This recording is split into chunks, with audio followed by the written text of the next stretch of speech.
모든 기득권을 버리겠습니다. 저는 정치와 경제의 재판짜기에 저의 모든 것을 바치기 위해 이 자리에 섰습니다. 이제는 손학규 대표님을 도울 때가 됐습니다. 당적을 떠나 손학규 대표님과 함께하기로. 네, 정치권에서는 손학규가 핵심 키워드입니다. 손학규 전 대표가 정계 복귀를 선언하면서 동시에 또 민주당을 탈당했습니다. 야권의 지각 변동이 예상되고 있는데 더불어민주당 탈당을 선언하면서 손학규 전 대표의 행보에 합류한 이제는 무소속이 됐죠. 이찬열 의원을 연결해 보겠습니다. 이 의원님 안녕하십니까? 예, 안녕하십니까. 무소속 수원시 장하구 출신 이찬열입니다. 네. 이 의원께서 탈당하시는 거 상당히 전격적이었는데 손학규 전 대표하고 사전에는 어느 정도 교감이 있으셨던 겁니까? 전혀 사전에 교감이 없었습니다. 당일날 3시에 알았습니다. 예. 그러면 손학규 전 대표의 탈당도 모르셨고. 그렇죠. 예. 그럼 이 의원께서 탈당하실 때는 손학규 전 대표하고 좀 교감을 하셨는지요? 그것도 없었습니다. 그래서 그날 저 대표님하고 나눌 시간도 없었고. 예. 그래서 우선 필요한 거는 제가 지역 당원들과 일단 상의는 해야 되겠다. 그렇죠.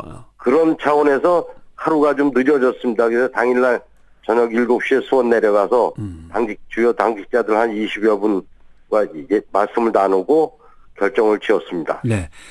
손학규 전 대표가 탈당을 하면서 내건 가치와 또 이찬열 의원께서도 탈당을 결심하면서 생각하셨던 가치, 이게 일치하는 좀 설명을 해 주셨으면 좋겠습니다. 어떤 것들인지.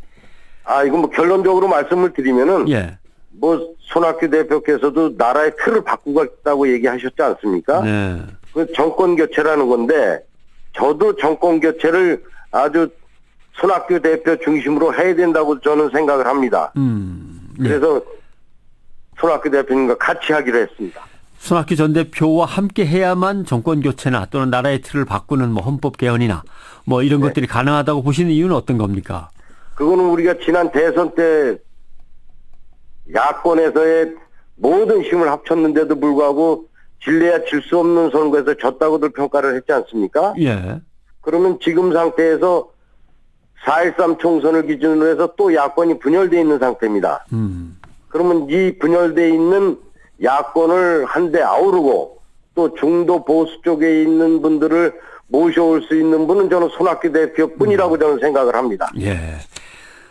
더불어민주당에 계셨으니까 더불어민주당은 뭐가 이렇게 제일 부족합니까? 그건 제가 있었던 적을 뒀던 당인데 저도 당이 싫어서 나온 것도 아니고 당원들의 도움도 많이 받았던 사람이기 때문에 좀 힘들긴 힘들었습니다. 그래서 제가 저보다도 당을 보고 저를 지지해 주신 분들한테 죄송스러웠고 또 특히 저를 정말 물심양면으로 많이 지지해 주신 수원시 장안구 주민들께는 더욱더 죄송한 마음입니다. 예. 일일이 상의를 못 드렸기 때문에 이 부분에 대해서 널리 이해해 주시기를 이 자리를 빌어서 이 기회를 빌어서 다시 한번 부탁을 드리겠습니다. 네. 알겠습니다. 나름대로 더 나은 정치, 더 새로운 비전을 향해서 이제 나왔다. 이렇게 이해하면 되겠습니까? 그렇죠. 정권 교체라는 큰 선물을 드릴 수 있도록 최대한 노력을 다하겠습니다. 예. 그런데 지금 일단 손학규 전 대표를 따라서 하나가 되셔서 이제 움직이시는데 그 지역이 제3지대라고 하는 이름을 붙였습니다만은 제3지대는 도대체 어디냐? 국민의당이 제3지대 아니었나? 다들 그렇게 여겼었는데 여기에 대해서 의아합니다. 거기가 어딘지. 그거는 아니고요. 예. 국민의당 좀 모든 국민들이 이제 그렇게 생각들을 하시는 분들이 계신데 제가 보는 제3지대는 지금 야권 전체 여보세요? 네, 말씀하십시오.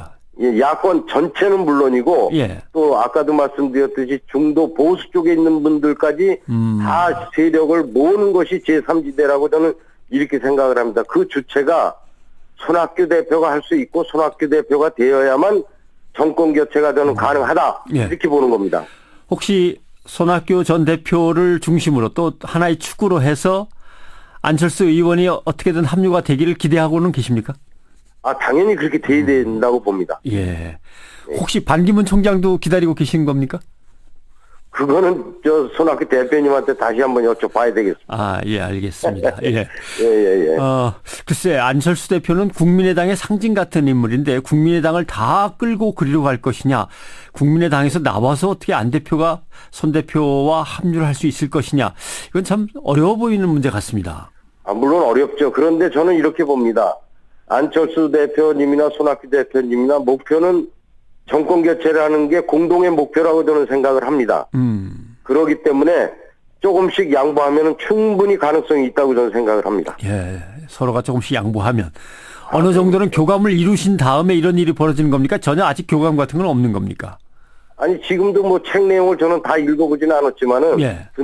듣는 바에 의하면 뭐 소통이 많이 된 거로 저는 그렇게 이해를 하고 있습니다. 예, 뭐 손 전 대표께서 안철수 의원이 허심탄회하게 당명을 바꾸는 것도 가능하고 뭐든지 함께 한번 해봅시다라는 말을 해서 감격했다.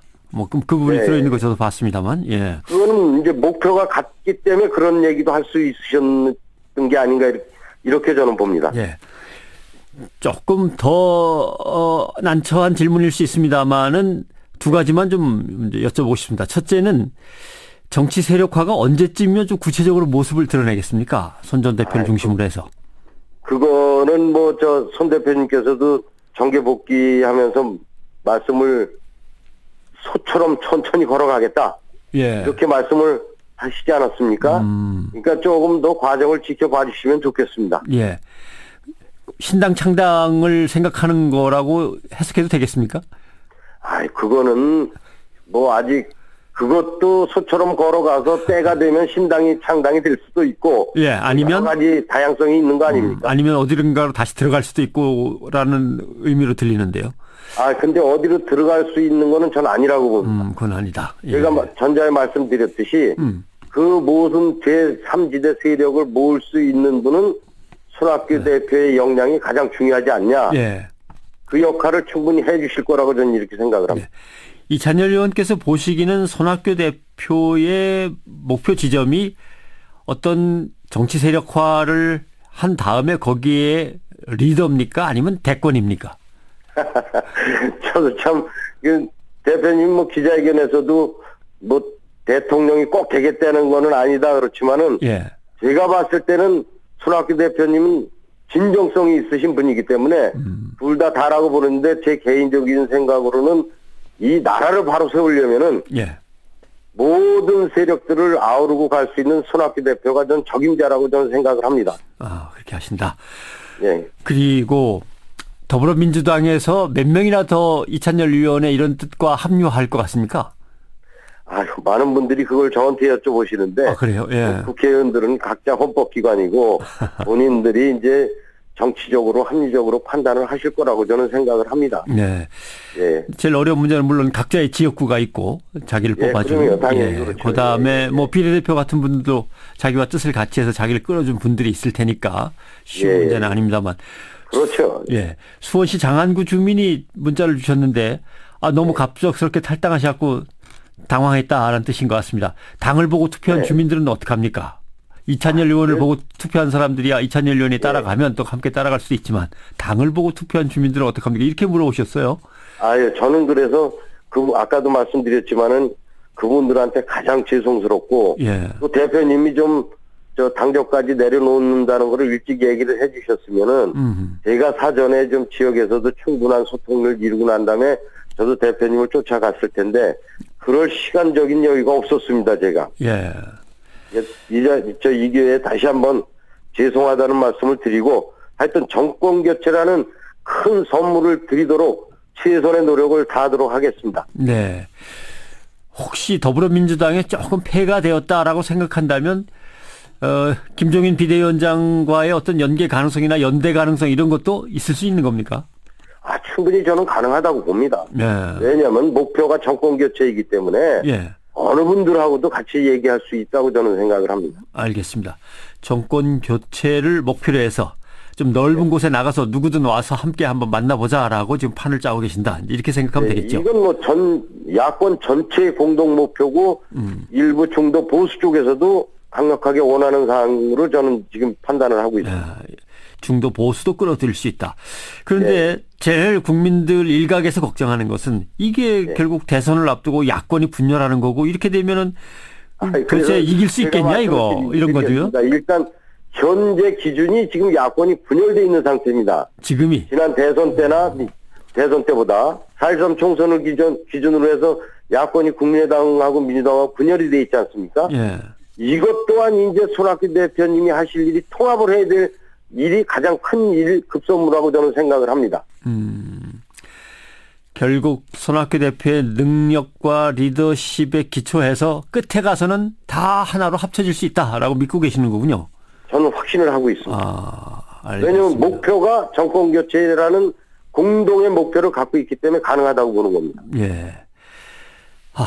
아무튼 야권 분열로 이건 필패로 가는 길이다라고 생각하는 국민이 더 많은 것 같습니까? 그래 그렇게 해도 한번 해보자. 이대로 가면 필패죠. 지금 이대로 가면 필패다. 필패죠. 필패. 만약에 야권을 하나로 모으지 못했을 경우에 손학규 전 대표의 행보는 이제 어찌 돼야 될 것 같습니까? 그냥 제4지대, 제5지대로 그냥 또 한 세력을 구축해야 되는 건지. 그거는 뭐 저는 생각하기 싫습니다. 그렇게 되지 않을 것이고 확실히 제3지대로서 모든 제 세력들이 정권 교체를 해서 합심할 거라고 봅니다. 정권 교체와 개헌을 통한 정치 또는 국가적인 어떤 틀을 새로 만드는 거 이 두 개 중에 어느 게 더 비중이 큰 걸까요? 일단 우선 정권 교체가 저는 급선무라고 봅니다. 예. 손 전 대표는 개헌 안 하면 대통령도 안 하겠다 이런 취지의 어떤 뉘앙스를 말씀하신 것 같은데. 저도 그렇게 이해는 하는 부분이 있는데 일단 시간적으로 좀 촉박하지 않을까. 그런 관점에서 봤을 때 우선은 정권 교체가 앞에 있는 게 아닌가 이렇게 생각을 해봅니다. 예. 혹시 누구든 합류할 수 있다에 문재인 전 대표도 다 들어가고 다 들어가는 겁니까? 저는 뭐 최종적으로는 문재인 대표도 들어오셔야 된다고 보는 거죠. 예, 알겠습니다. 일단 결연한 모습, 신념에 가득 찬 모습을 오늘 보여주셨는데 저희가 정치적 행보, 국민을 위해서 많은 일 하실 쪽으로 가는 걸 기대해 보겠습니다. 고맙습니다. 네, 감사합니다. 예, 무소속의 이찬열 의원이었습니다.